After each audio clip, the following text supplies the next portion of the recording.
Welcome to The Grind, and it's your host Nathan Makombe. And today on the show, we are Kunonzo Kwama, as you are down here in Shishavane. And on the show, we're going to interview the director and founder of Chitson Projects Farm. Varikuita nezve sand abstraction, whereby mvura inobviswa mujecha ichizonwiwa imwe yacho ichizodiridziswa. So yeah, guys, stay tuned as we go straight into it.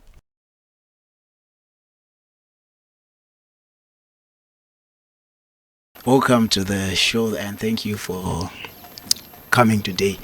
Can you just let us know and let the world know kuti ndiani vanombonzi vachirindira? Totenda mukoma Makombe nekuuya kwamaita panapa. Pano ndo panonzi pa Chitson Projects. Chitson Projects director ndiye anonzi Taona Chirindira. Mukomana kana kuti murume ane makore 38. Murume uyu anofarira zvokurima. Ndi engineer mune zveutesve hwekutorwa kwemvura kubva mujecha kana kuti water from sand abstraction systems. Murume uyu wamunoona uyu ndiye murume akatanga advanced water from sand abstraction system. Asakaitanga 2017 ndo paakaitangidza achiita test run pano pafamu pamunoona pakadai kurimwa kudai. Taita test run tikaona zvinoshanda by 2017 August. Ndo patamboshanda nayo tichiona tichitesta for the next 3 years.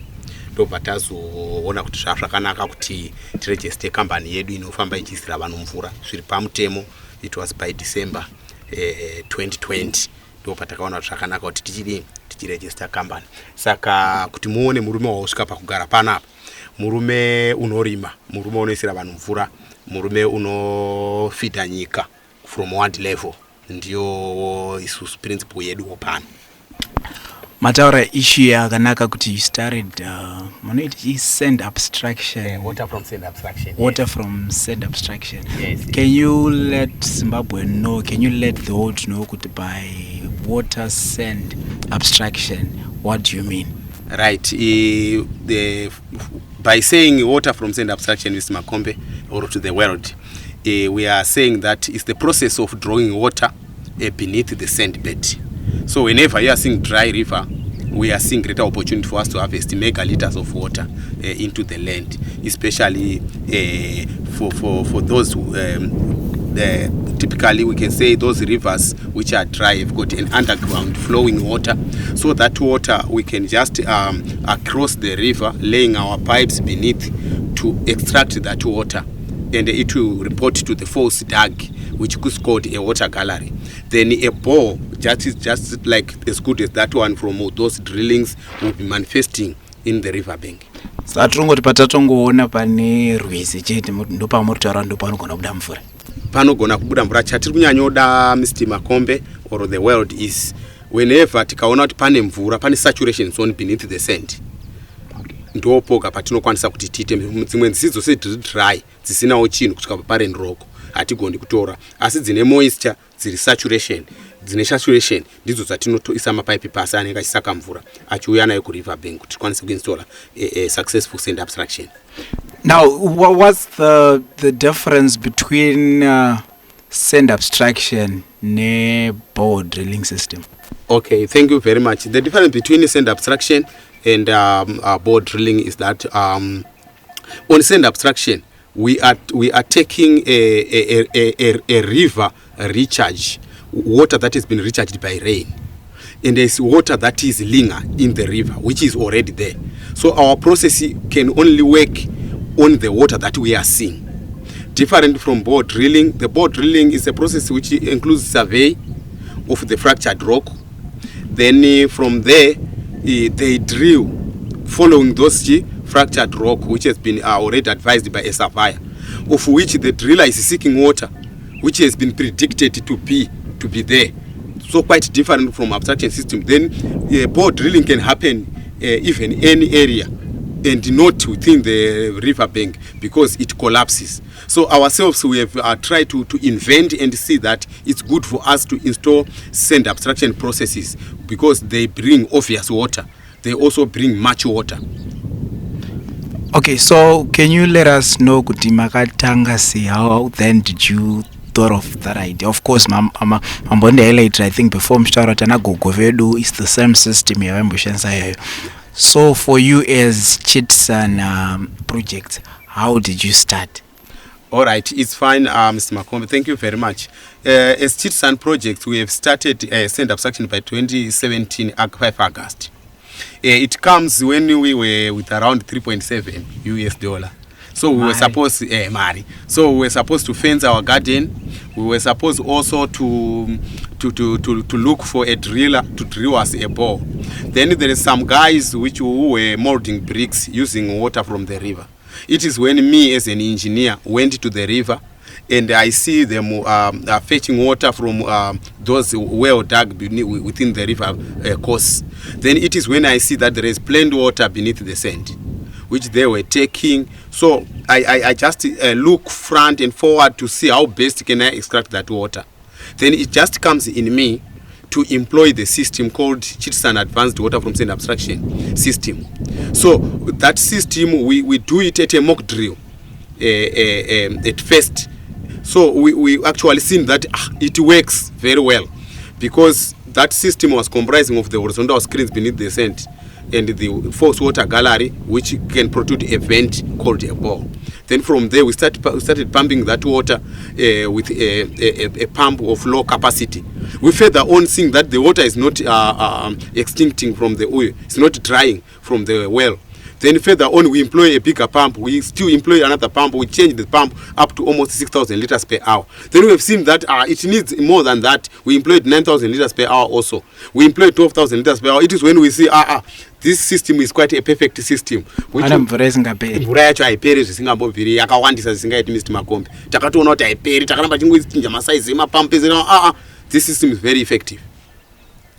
So from then ndopakazouya pfungwa dzekuti muchitanga your own company kutanga kuzoitirawo vamwe abstraction systems. Ichokwadi Mr. Makombe zvamataura ndizvo chaizvo. Ndaitosevenzawo. Mutori employed. Ndaidova ndiri employed. Inini ndaisenza pamurwa Diamonds ndiri plant operator. Ndanchidwa senior plant operator pamurwa Diamonds. So ndakatoti ndaita izvi 2017 ndanichingwa ndiri pabasa. Saka pandakazoona kuti it works, ndodawo kuti wewe ndizive zvairi. Ndandisingachagoni kuzvibatanidza nokuti kunze demand yanga yavapo, vanhu vakuda kuitirwa basa remvura yakawanda yokuti vakwanise kurima. Vanhu vanga vanzwa nama stresses ema dry holes ne anxiety. Ndikati no, me as an engineer, a God born engineer, it's better for me to come and meet the world so that tiwe tiite something which is good. Saka tichidaro saizvo ndakatoona kuti handichatokwanisi, zviri nani ndiuye ndigwene abstraction systems, nyika ikwanise kubudirirawo from my own effort. Saka ndosaka muchiona ndakazoregera basa June 2023.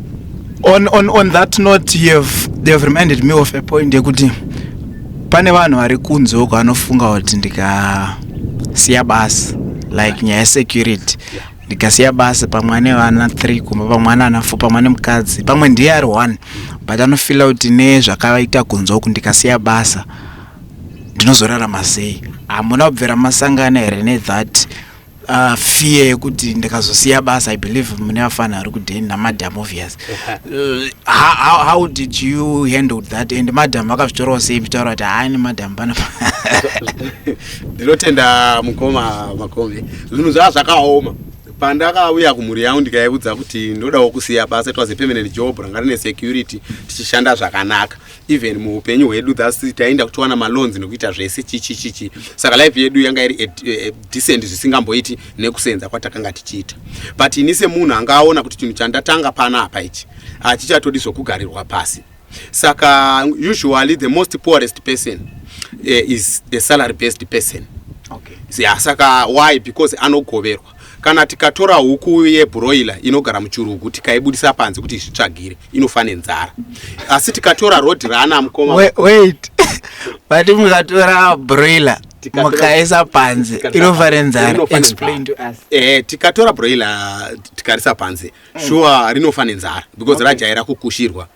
Ndo zvimwe chete. Kana tikatora roadrunner riya tikarikanda panze totowana ratowana mazai kureva kuti unogona kuva productive because isikaventure. So indakaona kuti zvakanaka kuti munhu udzidze kuzvitsvagira, unozviempower iwe At the same time munodopesera wavasizwa munoona kuti tinotowana vashandi vari kushanda pano. We have got almost 6 workers. We have got almost 8 guys from the send abstraction system, 6 here at the farm. So you find out kuti zvakafanana nemunhu anoshanda nyangwa akapuwa GD6 akadirwa mafuels akaita sei ari kufanana nebroiler. Tikangomuregedza munhu uya yakubuda mukambani tikangomuti chiinda mupapo tinowana akafa. Vazhinji vacho vari kuchibva kubasa havana cushion yekuti basa rikapera kana chinyi unofana basa rikapera kana tachi uchinodona udonhore pakusheni. Kushini chi maefforts awakaisa iwe nebasa rako rawakazvipa iwe muridzi waro. Saka ndinotokurudzira kuti munhu nyangwa asina kana sent nyangwa asina kana chokuita akati ndoda kusiya basa ndoda kuengage into a business, I can say that person afunga zvinhu zvakanaka, because munhu anoshanda angofanana nebroiler. Munhu asingashanda anozvitsvagira ndoda kufanana nzira yamukoma makombe. Makambona mufana anotengesa airtime mutown andofamba neHonda Fit new shape ndai munoona nyangwe chikafu chaanodya mungachidye muri kubasa. Saka maonero andinoonawo kuti ini semunhu akasiyawo basa achipinda mune zvizvi aizvi zvakanaka izvi.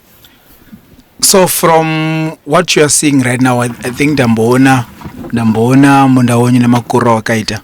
Can you let us know kuti panapa pafarm penyu zvii zvamuri kurima so far in this season? Thank you very much. This is a winter season where most of our crops are being stressed by frost. So we've got tomatoes, of course, we've got onion, king onion, we've got green pepper, we've got covo, we've got maximum production in terms of carrots, we have got the fruit trees around us, we have got them, we've got lettuce, we have got cabbages, we have got maize, we have got cucumbers, we have got also watermelons just down there. At the same time, we are doing what we call integrated fish farming here, where we are having 25,000 fish in our pond. 25,000? Yes, which are ready now for a harvest. Wow. I'm inspired. We have people who need some pieces of land. Alright. Panapa ndaona kuti muri kurima muriwo, chibage, tomatoes and everything. Now ndapedza kurima produce yangu. Market yakamira sei from your own perspective semunhu agara ari kushanda into the horticulture industry? Thank you very much, Mr. Makombe. Chino market ndo chizere. Isu muno muZimbabwe muno adokwanisa kurima. Mukataswa kuti onion yedu iyi ndiri kuda kuita maximum of 300,000 balls of onions. Still itori shoma nokuti onion iri kuexportwa kubva kupi? Kubva ku iri kutoimportwa kubva ku South Africa ichiuya muno. Why? Atidosi kukwanisa market yedu. Mukataswa vana chicken ini lettuce vari kutoitambura. Mukataswa vana ekaya institutions ma fast foods outlets ari kutotambura zvirimwa izvi. Carrot yedu iri kutobva spice kuna Harare, imwe yacho chichitoimportwa kubva kunze uko. Saka zvinhu zvakatooma izvozvo. Saka market iriko. Asi kuti chinoitika ndechekuti zvinoitika pamarket ndezvekuti iniseni ndoisa kunana okay my chicken masimbisa brands almost ese, I've got an open door for them, but at first uchitanga kunoka on your door zvisina kumira zvakanaka. Saka it needs you to be patient, you have to be almost kugona kutaura navamwe product vane vachida, but what they need is quality newe kuti wacho unotaura sei uchizvipresenta sei kumarket. And tikatarisa iko zvino kuti chikafu chinodiwa almost kuseni masikati manheru, vazhinji ndo standard yavo vanenge vachingodya fama. Mupurisa ndogona kusamuda muupenyu hwangu, lawyer kana chinyi kapasina chakangatsika, but we need food always. Asi mapurisa hadiwe. Togona ngoti ngetisina hanya nawo mupurisa kana lawyer kana magistrate ana basa naye. Asi chikafu chaicho it's a cause of concern, because I can survive ndichifema ndichirarama ndichira sei ndisina mupurisa ndisina chakati, but now chikafu chaicho whether unorwara whether uri mutano whether wakaita sei you need to eat. So inini pandiri nditori pachoto choupenyu ndo pandiri panoraramisa pacho.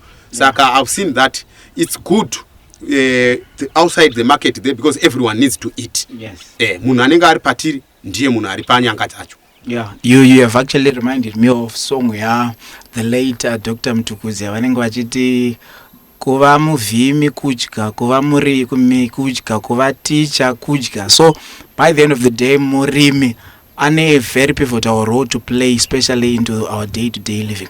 Sure. Now tiri panyaya yema day-to-day living. Right. Can you tell us zuva renyu rakamira sei? Ngatimboti kubva pamunomuka kusvika pamunorara, ngatimbotaura ipapo kuti zuva renyu rakamira sei? Zvakaoma Mr. Makombe.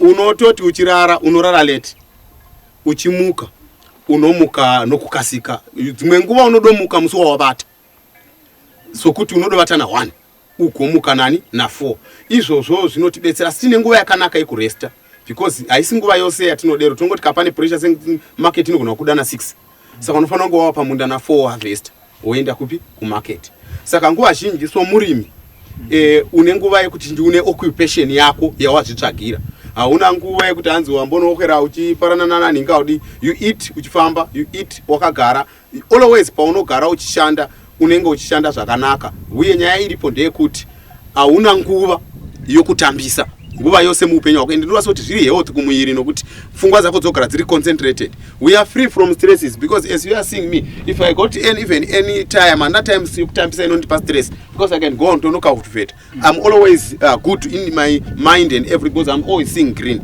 Remember, green means life. So as a farmer, we are always busy, we are always healthy because we are seeing everything going smooth. I pandasika panapa, I not just panapa, I think whatever go send abstraction process. I liked how you interact, especially with your with your workers.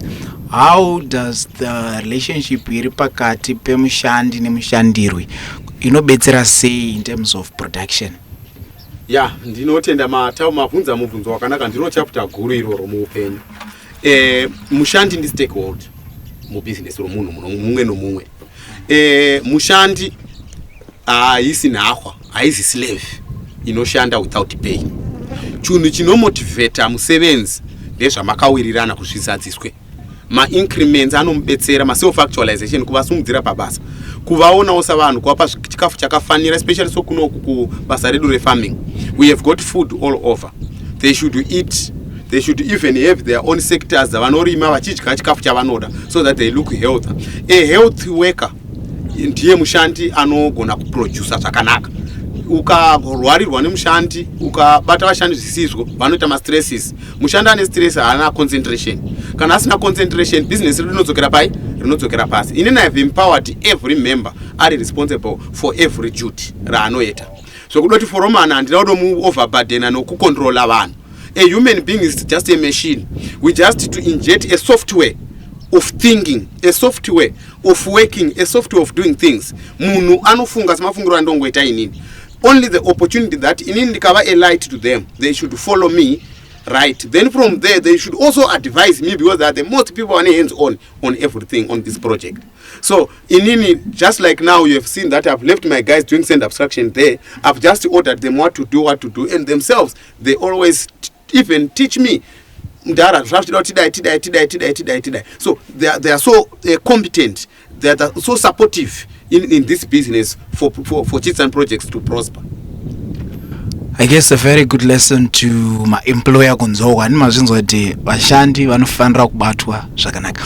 Mukoma, from when you started up to now, what were some of the challenges, be it kwamakatanga and currently kana tongotanga nekwamakatanga, kuti what were the challenges dzamakafesa kuti me-establish a business renyu? Because of course we cannot just say kuti zvaingofamba pese, zvaingoita pese, mari yacho yaingovepo. There are some of the challenges amakafesana. What may be these challenges? Yeah, usually starting with send abstraction because it was one of the mother business rakaita kuti tive zvatiri nhasi. Saka on send abstraction it was very difficult for people to receive us because there was a lot of question, especially kuti are we going to have water throughout our entire ichabuda here mvura yachona uye makambozviona kupi mozakana uchitengesawo chimwe chinhu chinyowani chisina mbogara cha vanhu vangojaira zvavajaira. Ukangoya nechinyowani chete unokwaya kana ichichi hachiite why it's a new name unokwaya atachida that made in Germany that one which was made in ukangoti made in Shavane panogona kuita nyaya because inini I'm from Shavane. My Chitsan project send abstraction was from Shavane, so it was made in Shavane out in Matebeleland, made in Shavane out to Harare. So a small seat is now coming with things to go and teach Harare, to go and teach Blawai. It was very difficult to get people. But anyway, due to its effectiveness and other things, resistance, yakaramba ichiderera as we go. Now people are just scrambling for us. Wakutotsvaka manamba, wakutotifonera. Through food exposure, yamunotipa na Mr. Makombe, yakanaka zvisingambobviri because a lot of people are contacting us, vachiwana chinhu chakanaka. Then at the same time, ku abstraction system, atina machinery. Okay. We are always working ne manual. But ndona zvakanaka futi. nokuti it's not a challenge as such. Of course we have to speak about it because we need to be equipped with machinery for fast tracking of other projects, but otherwise zvinodzinga vamwe vashandi vangu basa vanga vachibenefita vane mhuri dzavo dzavanadzo. So I would think to continue for the meantime, I would think to continue like ndine vashandi vandinavo, ndine labor yandinayo, so that the little that we are getting we are sharing, although tikatora time. Right, the little that we are having, at least tikakona kushare nevamwe tinogona kubudirira. What message of inspiration futi atogona kushare, amunogona kushare nemaviewers edu ari kunze uku? Maybe varoda kutanga kurima, maybe varoda kutanga kutengesa mabhero, maybe varoda kutanga kuita zvekawash. What message of inspiration yamunogona kupa kuvateereri vedu? Yeah, what I can say is munhu unofana nguva netwake. Hanzi namuparinga wandoteererawo. Hanzi benzi unoona rakabuta makati bhokisi zvinhu zvese rakazadza rakati pa. Each man needs to have zvinhu zvake. Zvarainkwai zvaingotsanangura benzi nokuti munhu unofana wanetwani kwani munhu akasenga zibag rore mara akazara mapepa. Chinangwa chaingowapo chaicho kuti munhu ave notwani notwake. Just like farming, just like all other business, rinoita ma-assets akazowanda zvisingaiti. Chinonzi mari ma-assets. Saka usually vanhu vazhinji vafunga kutanga business, vafunga kutanga chinhu chakanaka. You are going to have a lot of assets. If you had kuti ndingi billionaire, hakusi kureva kuti he is liquid, ane mari yoyo musamba iri 20,000 billion. Zvinoreva tunhu twako twaunatwo. So whenever wango engage into business, ungava manager, ungava president, ungava ani, you need to engage into business. The reason ndeyekuti whenever we earn, we need to invest for tomorrow's life. Zvakakosha kuinvesta koga ndo kwakanaka nokuti kunokupa mari isina limit. Effort yako business mako ndiyo kukura kwako, ndiyo amount of money that you are having. You have actually, sorry ndokata, but you have actually reminded me of a similar conversation ekuti kune vanhu vaka-establisha ma-businesses ekuti vazukuru vavo they still benefit from those businesses. What's your take on that? Michibatanidza nezvanga muchitotaura izvozvo. Ichokwadi izvo zvamunotaura, vanhu vanoestablisha business nokuti katichitsvaga mari as business people. Hatichadi mari yokuti nhasi ndanchida $10 ndikwanise kunotengawo chakati ndigodai kumhuri yangu kana chakati. Isusu we invest thousands of dollars into the business for the sake of tomorrow and tomorrow and tomorrow and tomorrow and tomorrow. No, pane vana bevana. And it vanofana kubenefita from the effort yawakamanifesta izvezvi nhasi 2024. Inofana kubenefita vanhu at almost close to 50 years down the line until the whole clan kana the whole possible compound nevanhu vanenge vari papo vapera vachibenefita. Izvozvo zvoga zvinogona kuitwa nemunhu ainvesta into business. Saka I say munhu wese, the world or anyone, ngainveste into business. Because nhasi muka muchishanda vamakombe sendaishanda pamurowa, ndikafa pamurowa apa vatori mwana wangu odzokera pamurowa, mudzimai wangu aramba achiwana mari, my family does not airambi ichiwana mari. But izvezvi pafamba pano pamunoona pakadai so nyamwe ndikafa nhasi mangwana vanongomuka vachienda kumarket kunotengesa vachidowana mari. Asi ndikafa ndiri pabasa position yanga ichiunza mari income. So azvinongoreva ndezvekuti watofa nebasa ratodini ratova neincome yafa. Saka let's go and invest into business. Then let's not hesitate tichiti kuna malosses kune chakati. Hakuna business rine loss muworld. Loss ndiwe muridzi waro.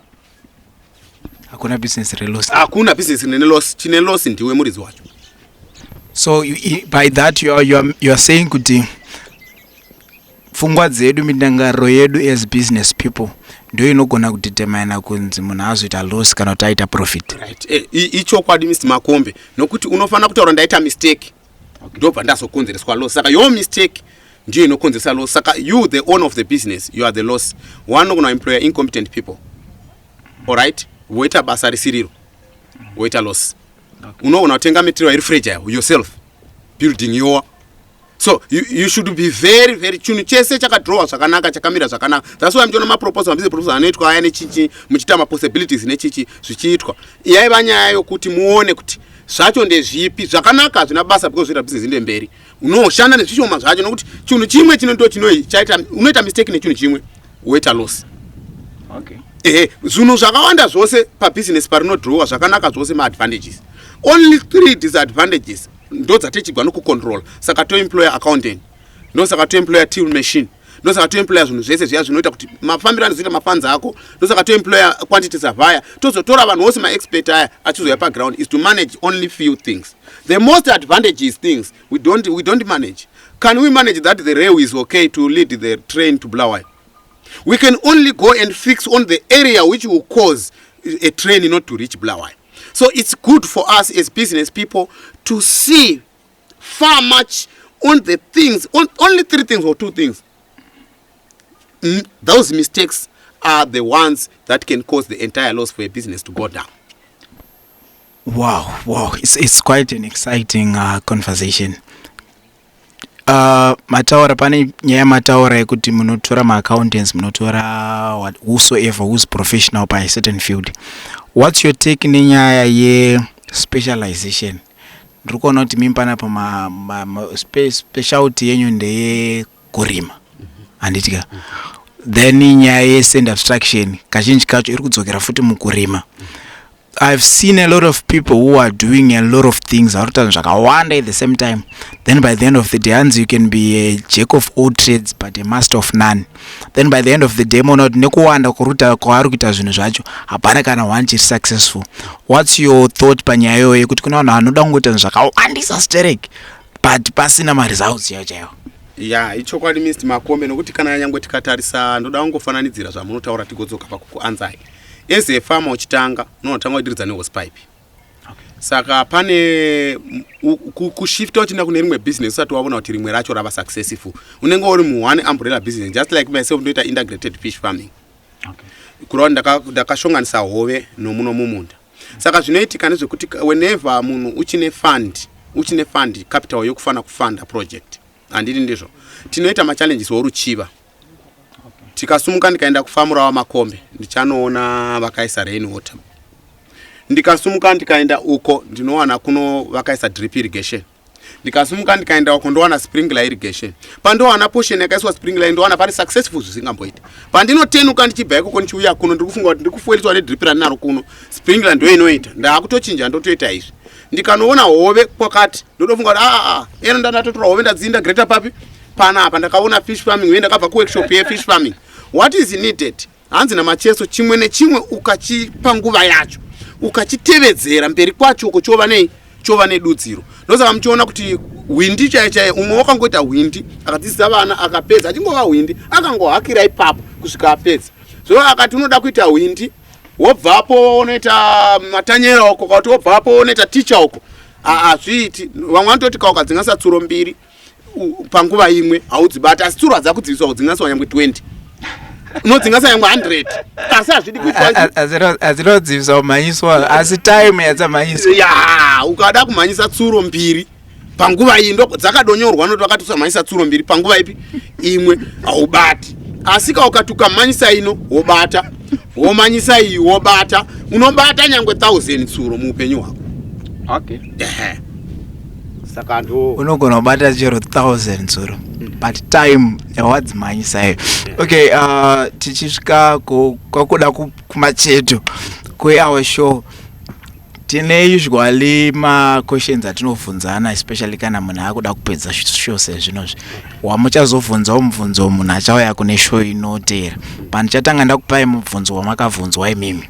Mubvunzo wamakabvunzwa imimi wainzi kuri kunzi plan A yenyu yadhako ndeipi plan B yamunogona kunge munayo? Ndibvunzei zvakanaka Makombe. Plan A nokuti ini ma-plans panapa ndine ma-A, B, C, D, E, F. Alright, tiri kuti sepanapa tiri kuti zvekurima zvadhako, tiri kuti send abstraction, water abstraction yadhako, tiri kuti fish farming yadhako. What would be your plan B? Izvozvo ndasinzwisisa. As an engineer, we do not let ourselves kuti tisvike pakudona. Ndochinhu chokutanga. We are developing every day to suit the present market. We are developing every day to suit the present competition that we are getting. Because chinodonedza munhu is competition. Nokuti kana ukawana competitor anotanga kureceive navamwe kudarika iwewe ndo panotangira nyaya ipi? Nyaya yokudona, because vamwe no accept wachina ma-sales. But isusu as chits and projects, we make a difference every day for prosperity. So isusu kana farming ikatakwa, right, the abstraction system ikatakwa, we can venture into other, because I'm now in a primary sector from all costs. All right, a primary sector, it means we are in the first leg of production. Okay. Right. So we can even chip in maybe in water purification. We can even chip in maybe in fruit and veg shops here in town, for us to remain standing. And we are always during this time around, we are always much doing savings, so that whenever our business needs to stake, we can even venture into another business. You have highlighted a very important point here, kuti kudzidza kwedu kuri continuous. I remember recently ndichita some post on my YouTube channel and ndaitaura nyaya yekuti the reason why a lot of people are failing inyaya yekuti munhu paakanoita degree rake akanza apasa, akabva afunga akagraduate, akabva afunga kuti ndapasa life. Munhu paakaita business rake ndobva raita akabva afunga kuti ndapasa, not knowing kuti life is all about continuous learning. Toramba tichidzidza day and night, we must be willing to learn. And like you've said papa pakuti izvozvi zvitori nguva yekuti munogona ngemuchinodzidza nezvewater purification, itori same time yekuti munogona ngemuchinodzidza nezvefruit and vegetables. So I think us as especially Africans, we need to realize that upenyu hwedu hunodzidzwa continuously hatimiri. Ichokwadi ndizvo chacho, upenyu tinodzidza continuous hatimire. Sezvamaona makombe vachizama kuhighlighta kuti unoda kuzototi zvadonha zvose zvadonha izvo. We are going to have a change of business. After every business comes to successful, we come in with another business. So just like what I've said now from Mr. Makombe, that a fruit and veg is our next step from this point, because we have got everything here in the field. Since the market can go and take the price, remember the market is one of the most constrained in our business, because you can go to the market and the market can gazette a price of a product which they don't even produce. Me as a producer of this cucumber, I'm gonna need to say I want to sell my cucumbers $4 for $5, but the market you can get it, they need it $1 for $10. So, but they are not in the production system, they are only on the market system. It's me who know the cost of producing those cucumbers and the profit margin that are going to place on the product. So ourselves as citizen projects, we need to move another step ahead of doing our own citizen fresh farm produce in town, to look for the market where people are much concentrated. Mr. Chirindira, tasvika kumapeto kweshow yedu, and like I've said, mune mubvunzo wamuri kufanira kutogadzira ndichitotaura izvozvi watichazobvunzawo to the next guest. Zvamunofunga any question, hamusi kuziva kuti munhu wacho ndiani, but just think of any question which is probably business related kana whatever question, kana iri life related, yamunogona kuda kuti tizobvunza to our next guest on the show. Yeah, mubvunzo wandinongoda kungobvunza ndewekuti whenever ukagarira pfungwa kana kuti whenever ukagarira zvaunonga uchifana kurarama nazvo, waunofunga kuti ungazokubatsira kuti achive zvaunoda zviri mupfungwa dzako zviri mupfungwa yeumwe munhu ndiani? Wow, that was clear, I'm sure. Mr. Chirindira, thank you so much for coming to the grind today, and taitwa zvakanaka, taona munda, tikambonona makarwe kurwizuko tikambonona makarwe, so we really had a good day. Hopefully tadzoka kunoku tichiona kukura kuri kuita project. Ladies and gentlemen, it's been a pleasure having you on the grind, and it's your host Nathan. Till we meet again next time, bye bye.